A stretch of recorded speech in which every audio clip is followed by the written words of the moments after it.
For what purpose does the gentleman from Florida rise? To place a name in nomination for the position of Speaker of the House. The gentleman is recognized. My friends, when Donald Trump was president, taxes were cut, regulations were slashed, energy was abundant, wages were rising, capital was returning from overseas to fund the dreams and ambitions of our fellow Americans, and the economy was roaring. What a contrast to what we have seen from this administration now. And so I rise to nominate Donald Trump for the position of Speaker of the House. And for all of the vitriol that we hear from the media and at times the left, there were great moments of bipartisanship under the Trump presidency.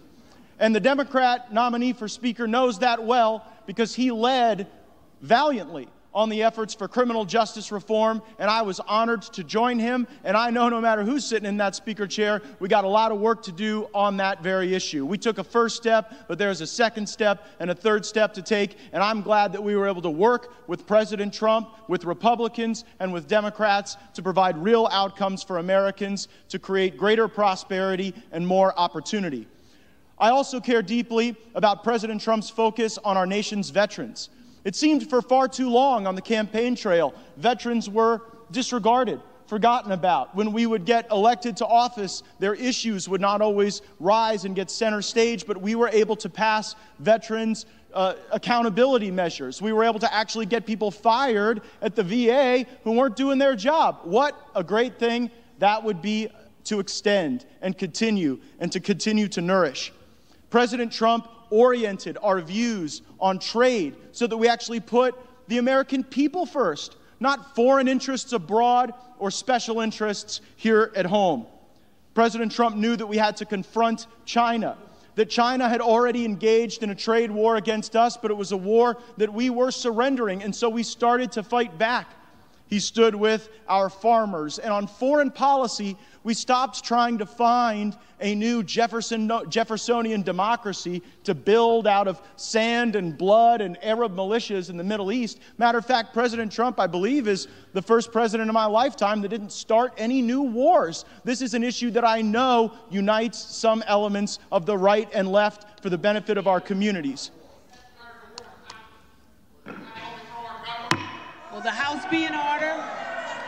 This government for far too long has been deeply corrupt. This town has been deeply corrupt. The way people get leadership positions and chairmanships and opportunities to be able to morally preen has been by accepting lobbyist and special interest money and redistributing that money as currency for favors. And that is not a criticism of either political party. It is a criticism of what we have allowed to happen in this place. And if we just go next man up on our side of the aisle, we will reify that corrupt system and we will abandon the people who are expecting us to fight for them. I have heard from my colleagues about all the important work we have to do, and it is my sincere fear that if we were to allow Mr. McCarthy to assume the speakership, that would not get done, that it would be business as usual, and the very same things that have paralyzed progress for both parties would continue to shackle us to never-ending failure.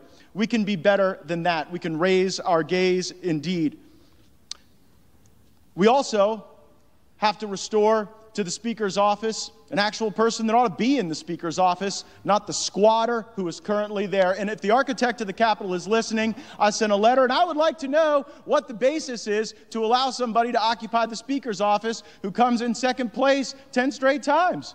Is there like some basis in law or rule or precedent for that? And so I nominate President Trump because we must make our country great again, and he can start by making the House of Representatives great again.